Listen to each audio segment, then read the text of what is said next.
Welcome to Talk RX with Dr. Neha in Bali, and I have a wonderful guest with me here today, Cassie. So welcome. Thanks, Neha. Yeah. So tell me, we were talking about this a little earlier, and you said you had some questions you wanted to talk about.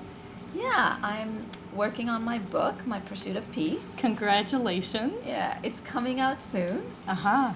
But I'm nervous about how I'll be able to convey the questions around because I was diagnosed with depression when I was 16.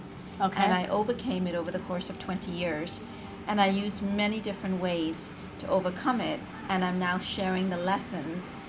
But I'm nervous about sharing this because of how it may be perceived, how the questions I might get asked. And though I feel really good about where I am in my life, the questions and the public opinions and the back and forth, that from a communications perspective makes me like, how am I going to navigate these waters? Yeah. All right, well, since that's way out in the future, I'm going to bring us to right here. Happy dance. Like, you're done. This is coming out. It's Yes. going to come out soon, and you're through the majority of this. Yes. Yes? Yes. Yeah. So I just want to really celebrate you. And that would be in this moment. Because Okay. right now, there's nobody making any comments about anything. No. Right? No, absolutely. Yeah. And so just noticing, right, how in the present moment is celebration and joy. And what might come in the future is what causes anxiety. The what if, it's the what if the sky falls, and what if someone says this, and there's like infinite ways we can do that. And that's anxiety, right? That's what anxiety is. It's a failed attempt to try to control the future. Beautifully said. And so the first thing I want to tell you is it comes back to self-trust. And you have plenty of that. I've spent some time with you here in Bali, and I can tell, whether it's on the dance floor or whether it's just the two of us hanging out, getting ready, right, Yeah. for this video shoot, your self-trust and confidence in that strong sense of inner knowing that helped you bring this book into the world is going to guide you through all of this. Right? That's reassuring. You can feel that. Where do you feel it in your body?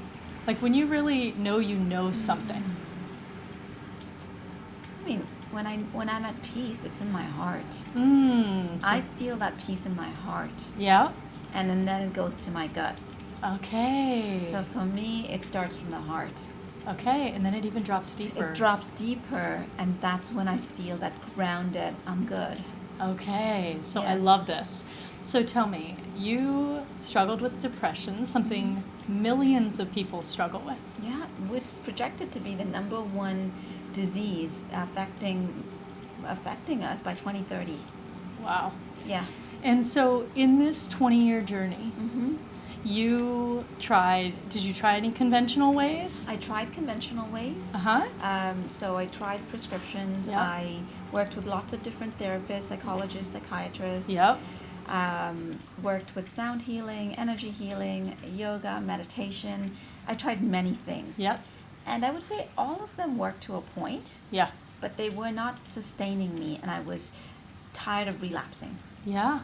And that became really difficult. I mean, maybe your audience can relate to this, but how many of us go through this and I'm like, I'm done with this.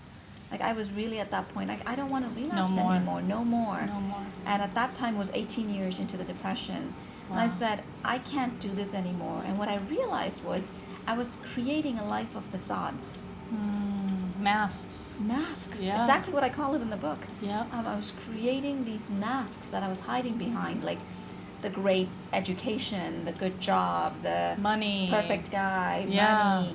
And while inside feeling like a fraud, because I know that I'm not all together inside, and Yeah. this doesn't feel very authentic. Yeah. So I gave up everything one at a time, not knowing what this life, right this moment, me living in Bali, was never the plan. Wow. That unfolded over the course of the last 4 years. Uh-huh. And you know what's so funny is it was probably always the plan.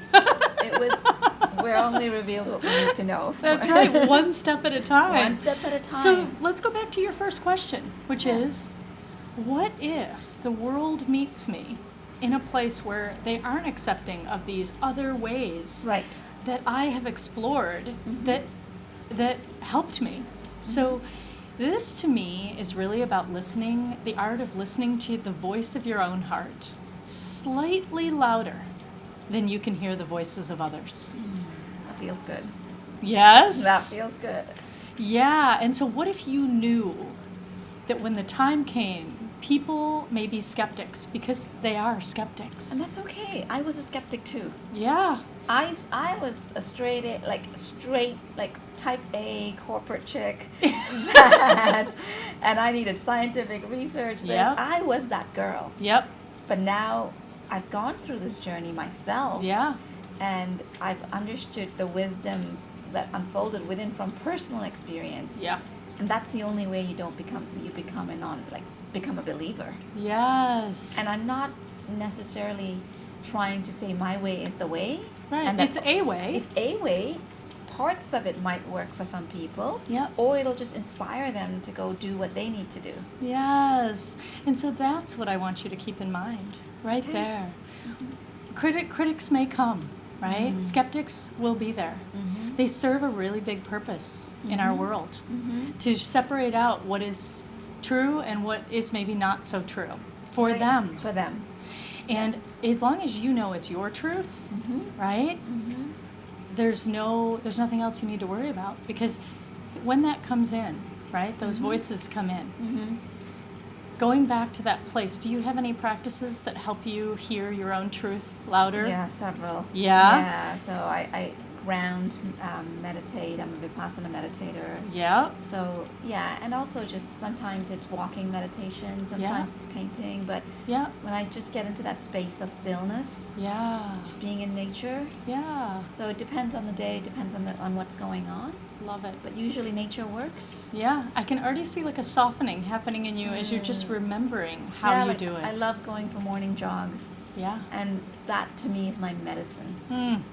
That it's not a long jog. I used to run for like an hour, and I realized Yeah. why do I need to do this? Now I just go for a 20-minute jog, Yeah. and it's perfect. I come back refreshed with clarity, with that stillness. Love it. Yeah. So, you tell me, what are you going to do when this book comes out into the world and you birth this beautiful experience that you have been able to transform in your life? And other people start to say, the naysayers come out. What are you going to remember or do then? I'm gonna look at the jewel that this critic is giving me, and just rest in this is my experience. I'm sharing it. Yep. And let the critics show up because they're coming from their experience. Yeah, we can honor their I experience. can honor it and Yeah. say, and maybe there will be something that I need to clarify. Yeah. And so look at the gift, Yeah. and whatever is not part of the gift, Yeah. let it go. Let it go. Yeah.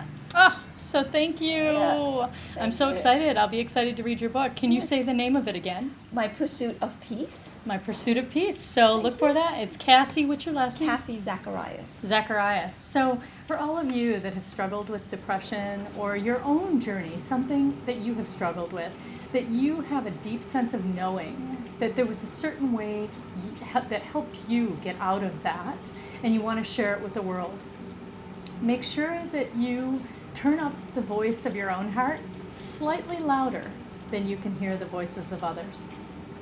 So until next time, this is Dr. Neha with TalkRx, and if you have any questions that you'd like to drop me at Twitter, it's hashtag AskDrNeha, AskDoctorNeha.